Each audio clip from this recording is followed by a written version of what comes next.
चलो देखो 26वें सवाल से देखते हैं 26वां सवाल क्या कह रहा था, समझो। अब आवाज नहीं करना। 26वां सवाल कह रहा है एक चौक कुंडी का प्रेरकत्व 0.2 हेनरी है, यानी एल बराबर हमारे पास में 0.2 हेनरी है। जो चीज समझ में ना आए उसको पूछ लेना। 0.2 हेनरी है और प्रतिरोध 0.50 ओम है, तो आर बराबर हो गया हमारे पास में 50 ओम। ठीक, इसके बाद उसने कहा है कि यदि इसमें 50 हर्ट्ज आवृत्ति की, ये 0.50 है बेटा, 0.50 ओम, 50 हर्ट्ज की एफ बराबर 50 हर्ट्ज, ये आवृत्ति दे रखी है।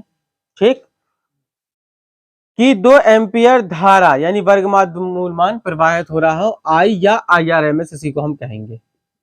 और पहले भी आप लोगों को बता चुके हैं कि जो प्रत्यावर्ती परिपथ की धारा होती है वही वर्गमात मूलमान कहलाती है, और जो प्रत्यावर्ती वोल्टेज का वोल्टेज होता है वही वोल्टेज का वर्गमात मूलमान कहलाता है। तो इन्होंने कहा है कि इसके सिरों पर, तो इसके सिरों पर विभवांतर कितना होगा, तो इसके सिरों पर विभवांतर कितना होगा, V का मान हमको निकालना है। तो V का मान निकालने के लिए आप जानते हैं कि V बराबर आएगा IR। R का मतलब प्रतिरोध और प्रतिरोध का मतलब परिपथ की प्रतिबाधा, और इसमें जुड़ा कौन है, R जुड़ा है और L जुड़ा है। तो R और L जुड़ा होने पर परिपथ की प्रतिबाधा कितनी होती है, तो परिपथ की प्रतिबाधा होती है Z बराबर √R² प्लस XL²।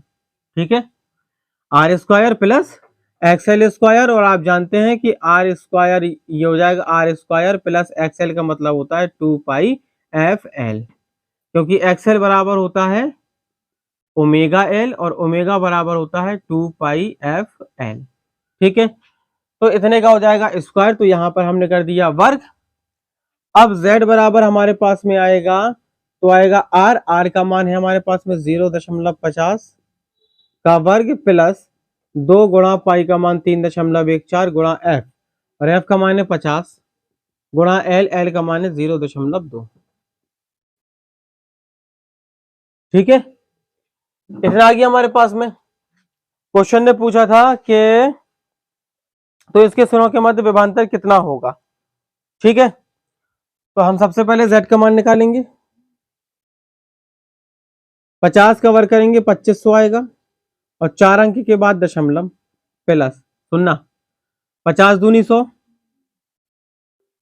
50 दूनी 100 और 100 दूनी 200, एक अंक के बाद दशमलव तो आ गया 20।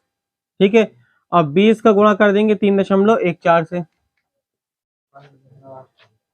तो 31 दूनी 62, 62.8। ठीक है, इतना आ गया, तो यह आ जाएगा 62.8 का वर्ग। ठीक है, अब Z बराबर कितना आ जाएगा, 62.8 का करेंगे वर्ग, फिर उसमें 0.2500 जोड़ेंगे, जोड़ने के बाद जितना आएगा वो निकलेगा Z का मान, और जब Z का मान आ जाएगा तो I बराबर आपके पास में दिया है, तो V बराबर आ जाएगा I इंटू Z। चलो करते हैं, कहाँ 3 अंक, मतलब कब, इधर पे जो मल्टीप्लाई किया हमने, 50 दूनी 100, 100 दूनी 200, 200 का आ गया 20 गुणा 3.14, ये 0 आ गया, ये 0 आ गया, 4 दूनी 8 हो गया, और 2 एकम 2 हो गया, 2 तिया 6 हो गया, 2 अंक के बाद 62.8। ठीक, 943, आगे भी कुछ होगा, हाँ 84। ठीक है, अब इसको इसमें जोड़, और भी होगा पॉइंट में,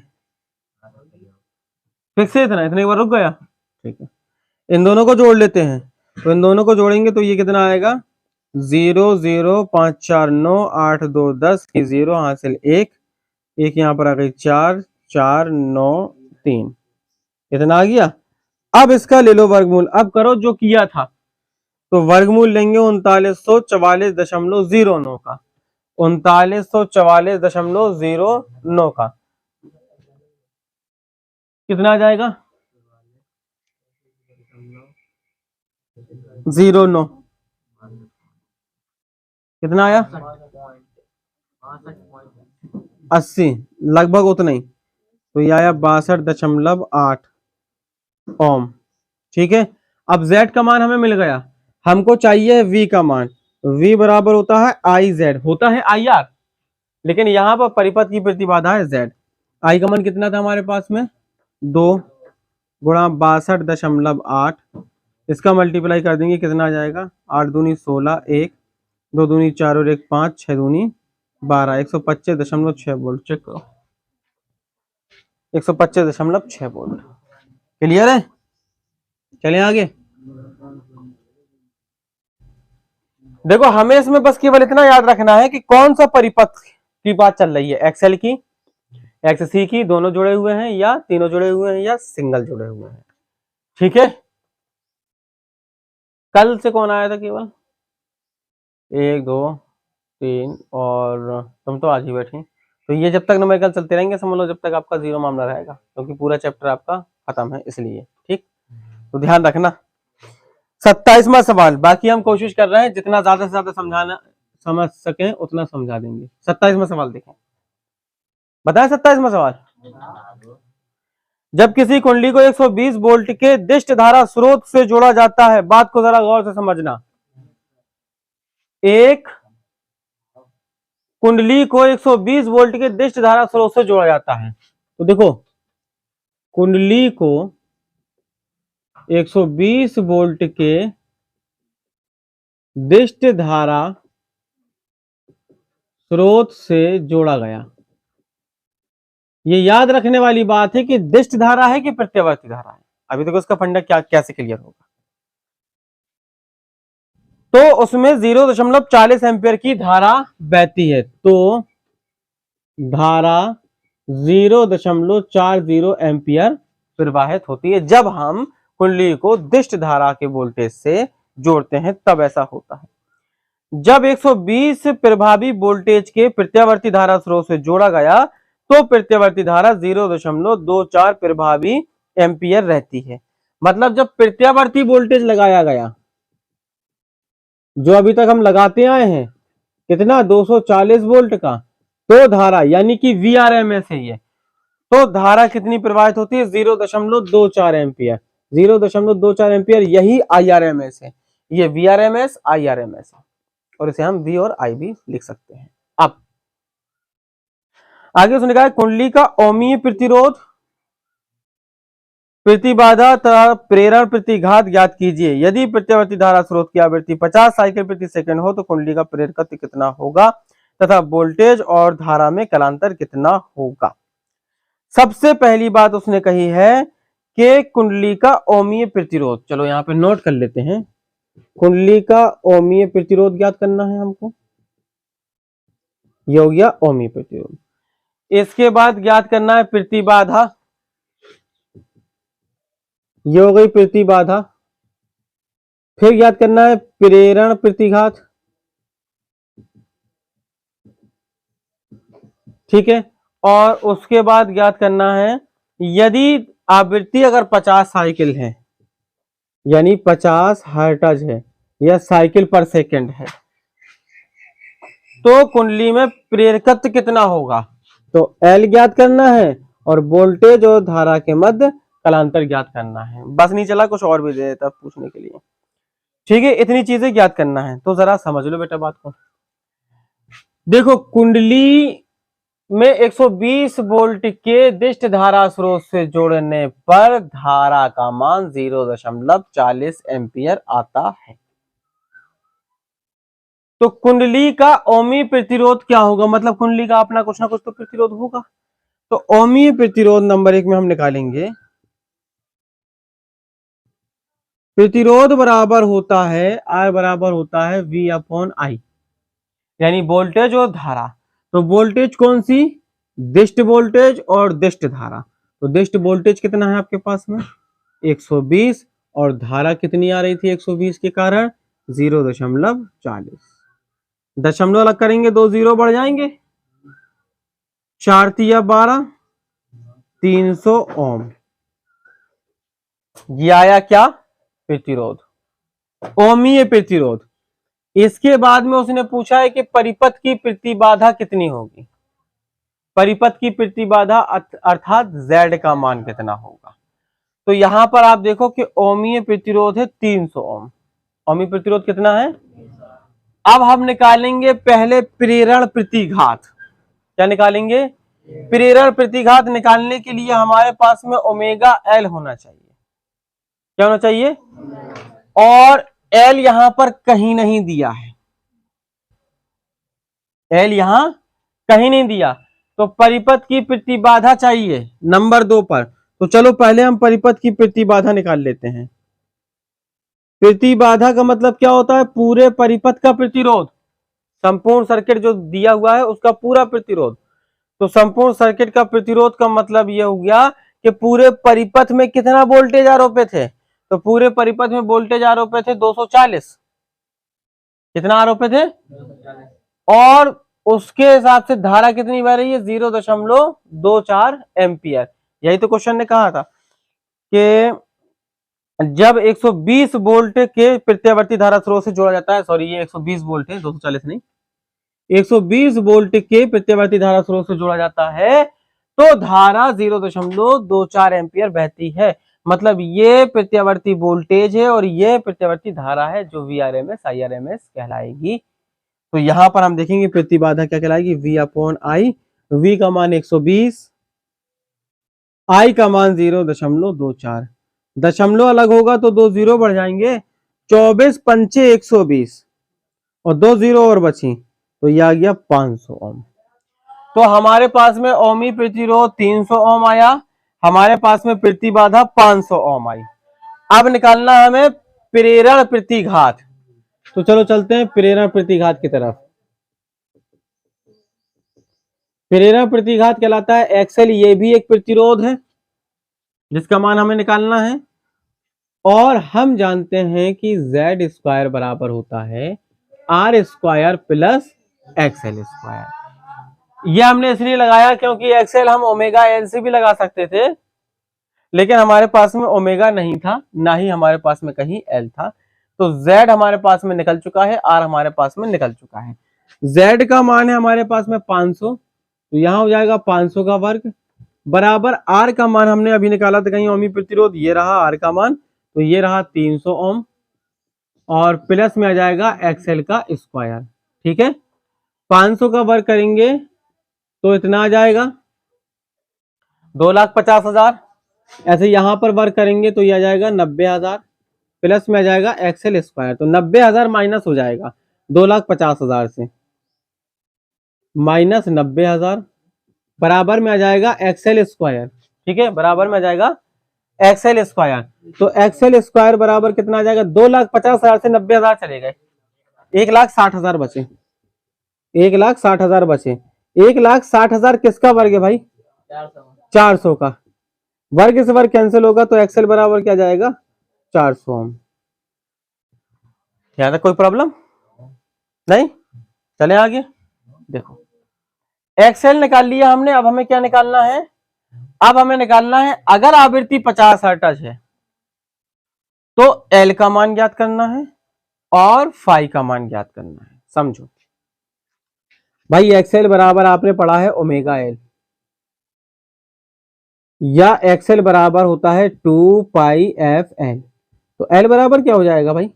एक्सएल अपॉन 2πf, ऐसा ही है ना? तो यहां पर देखेंगे कि एल बराबर एक्सएल, और एक्सएल का मतलब 400 बटे 2 गुणा 3.14 गुणा आवृत्ति एफ का मान है 50 हर्ट्ज, तो ये हो गया 50। तो यहां पर कितना आ जाएगा?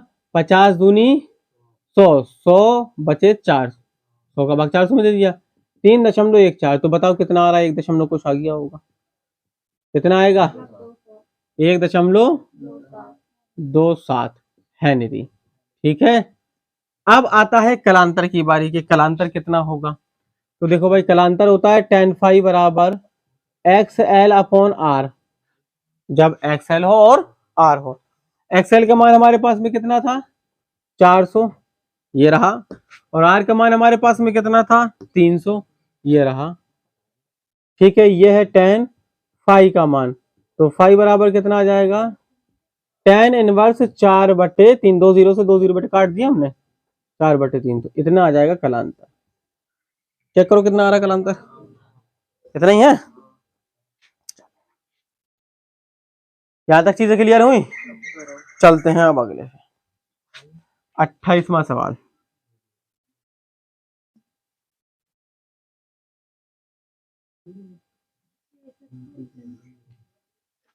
अरे सब आ जाएंगे।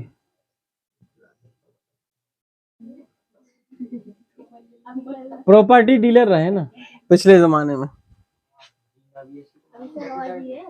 अभी है ना, यहाँ पर आ जाएगा बाकी का। अभी और भी है, बिल्डिंग बन जाएगी। क्या ये पार्टनर था पिछले जमाने में हमारा, गधा है। चलो 28वां सवाल समझे। अरे गद्दारी मत करो कोई। चले 28वें सवाल पे। 220 वोल्ट 50 हर्ट्ज की प्रत्यावर्ती धारा सप्लाई, 220 वोल्ट 50 हर्ट्ज। भाई पहले आप लिख लो V बराबर 220 वोल्ट, F बराबर लिख लो 50 हर्ट्ज। नहीं विजिबल हो रहा, थोड़ा आगे आ जाओ, पीछे भी जाना है तुम्हें और देखना भी है। प्रत्यावर्ती धारा सप्लाई 100 ओम के प्रतिरोध तार में भेजी जा रही है। मतलब तार का जो प्रतिरोध है बेटा वो क्या है, 100 ओम में भेजी जा रही है। प्रतिरोध तार के श्रेणी क्रम में, प्रतिरोध तार के श्रेणी क्रम में कितने प्रेरकत्व की चौक कुंडली संयोजित करें, कितने प्रेरकत्व की चौक कुंडली संयोजित करें श्रेणी क्रम में। मान लीजिए कि L प्रेरकत्व की चौक कुंडली लगा दी जाए। बेटा ये वो है कि R के साथ श्रेणी क्रम में L को भी हमें जोड़ना है। संयोजित करें कि धारा माप पूर्व से आधी रह जाए, धारा की माप पूर्व से आधी रह जाए। अब जरा समझो इस क्वेश्चन को। पहले V बराबर 220 वोल्ट, F बराबर 50 हर्ट्ज, R बराबर 100 ओम दे रखा है इन्होंने, ठीक। ऐसी कंडीशन में इसमें धारा कितनी बह रही थी, जब L नहीं जोड़ा तब धारा का मान, बात को समझना, तब धारा का मान I बराबर आएगा V अपॉन R, 220/100 और ये आ जाएगा 2.2 एम्पियर। पहले धारा इतनी बह रही थी, अब श्रेणी क्रम में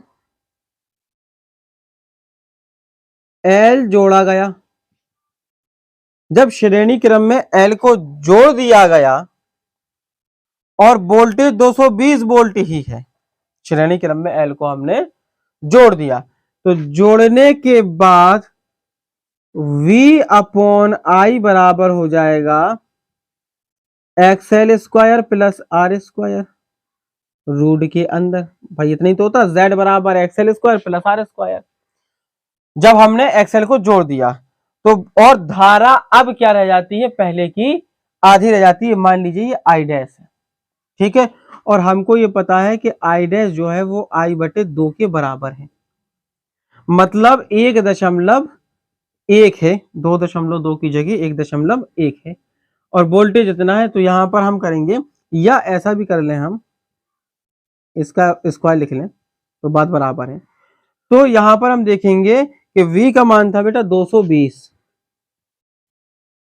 और बटे में था I का मान था 1.1, इसका स्क्वायर बराबर XL²।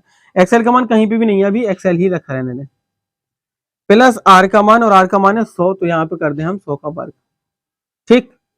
दशमलव अलग करेंगे तो एक 0 बढ़ जाएगा, और 11 दूनी 22, तो ये बन जाएगा बेटा 200 का वर्ग बराबर XL² प्लस 100 का वर्ग। हाँ कौन सा 0, ये वाला, अरे स्पेस नहीं है यार,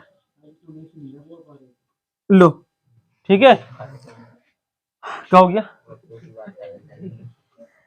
आप सुनो, 200 का वर्ग करेंगे तो कितना आएगा, 40,000। 100 का वर्ग करेंगे कितना आएगा, 10,000, घटा देते हैं, बराबर XL²। तो फाइनली हमें XL² बराबर क्या मिला, 30,000,